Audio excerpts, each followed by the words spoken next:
पहले हम लड़ रहे थे, आज सत्ता में है, सत्ता की हिस्सेदारी भाजपा के कार्यकर्ताओं तक पहुंचे। आपने देखा होगा स्पष्ट तौर पर हम लोगों ने विश्वत्री उसको भी भंग कराया, सभी आयोग को भी रद्द कराया, क्योंकि भारतीय जनता पार्टी जो सरकार ने ठीक कहा अभी विधायक राय जी की एक बात से मैं भारी सहमत हूं कि चोर दरवाजे से लोग कुछ लोग सत्ता में आ गए और सत्ता से कान पकड़कर उसको बाहर करने का काम आपकी ताकत से किया गया। लोगों ने सोचा कि पैसे के बल पर हॉर्स ट्रेडिंग कराकर सत्ता से भाजपा को रोक देंगे। ये गलतफहमी भूल गए हो कि भाजपा है ये दूसरे को सबक सिखाने का काम करती है, ये भाजपा को विधायकों को तोड़ने का प्रयास कर रही। एकदम एक एक व्यक्ति पर जो इस अपराध में शामिल है किसी को बख्शा नहीं जा सकता, एकदम स्वस्थ रहिए। कोई पैसा के नशे में सत्ता को लूट नहीं सकता, सत्ता लूटने भी नहीं देंगे।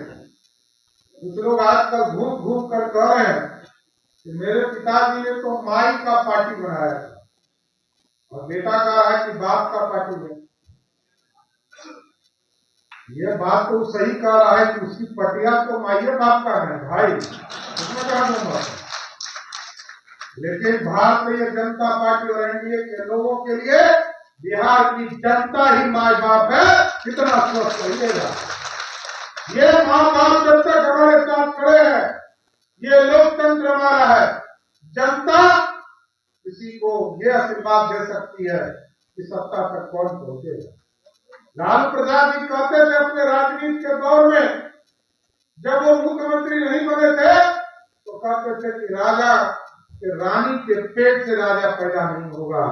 लेकिन जब सत्ता में आए तो सबसे पहला आरक्षण दिया किसको? अपनी पत्नी श्रीमती राबड़ी देवी को, कहा ये मुख्यमंत्री बनेगी। फिर कहा मेरा ये बेटा जिसने स्टेडियम में सिर्फ पानी ढोने का काम किया है इसको उप मुख्यमंत्री बनाऊंगा। और दूसरा बेटा जो हरे राम हरे कृष्णा करता है अब उसको मंत्री बनाना है।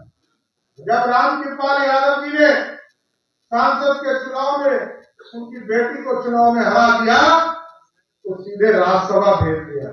यही है लोकतंत्र लालू जी का। और भाजपा में किसी को नहीं पता है कि कल अगली पंक्ति में कौन बैठेगा। कल तक जहां सुशील मोदी जी बैठते थे, कल जहां तारकिशोर जी को पता भी नहीं होगा कि हम मुख्य धारा में उप मुख्यमंत्री बनकर आने वाले हैं। और मेरे जैसा व्यक्ति तो कभी सोच भी नहीं सकता। मैंने इसलिए कहा कि मेरी इस पार्टी में दूसरे मां के स्वरूप की तरह हमको सेवा किया।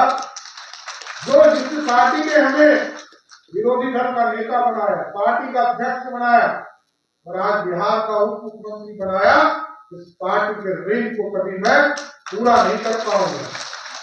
लेकिन इस पार्टी को श्रेष्ठता तक पहुंचाना है और अधिवक्ता साथियों से यही आग्रह करूंगा। ये समाज और पार्टी और सत्ता आएगी और जाएगी, सत्ता में आपके उपयोग की चीजें होनी चाहिए, इसे मैं कभी भी वो नहीं कर सकता। लेकिन सत्ता के संघर्ष में भारतीय जनता पार्टी को नीचे खींचना, क्योंकि आपका संघर्ष था, आपके लोग लड़ते रहे, मरते रहे। 1950 में किसी ने सपना भी नहीं सोचा कि डॉक्टर साहब जो सपना देखकर जा रहे हैं, डॉक्टर श्यामा प्रसाद मुखर्जी ने 370 की बात की, कश्मीर में कहा नहीं चलेगा दो विधान, नहीं चलेगा दो निशान, नहीं चलेगा दो प्रधान। 70 बरस लगे साहब, लेकिन जो कमिटमेंट था, हम बहुत बार बार कहते हैं कि देश में एक ही पार्टी है जो कमिटमेंट कर देती है, उससे पीछे नहीं हटती। हम समझौता जरूर करते हैं लेकिन हम अपनी बातों से पीछे नहीं हट सकते। 370 को 70 वर्ष जरूर लगे, लेकिन देश के यशस्वी प्रधानमंत्री को जब आपके आशीर्वाद से एब्सोल्यूट मेजॉरिटी मिला तो 370 को काटकर कचरे के ढेर में से दिया। यह प्रधानमंत्री का कमिटमेंट और जो आज का गारंटी प्रधानमंत्री जी ने दिया, लोगों के कल्याण के लिए काम हुआ। गरीबों को पानी पहुंचाना, गरीबों को घर पहुंचाना, गरीबों को शौचालय पहुंचाना, गरीबों को खाना देना।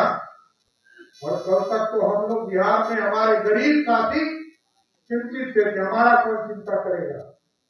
5 किलो अनाज देश के यशस्वी प्रधानमंत्री आदरणीय नरेंद्र मोदी जी दे रहे थे, लेकिन अब तो प्रधानमंत्री जी ने बिहार में हम लोग जब सरकार में आए तो आयुष्मान भारत के तहत तो रेलवे कितना काम कर रहा है आपको जानकर आश्चर्य होगा।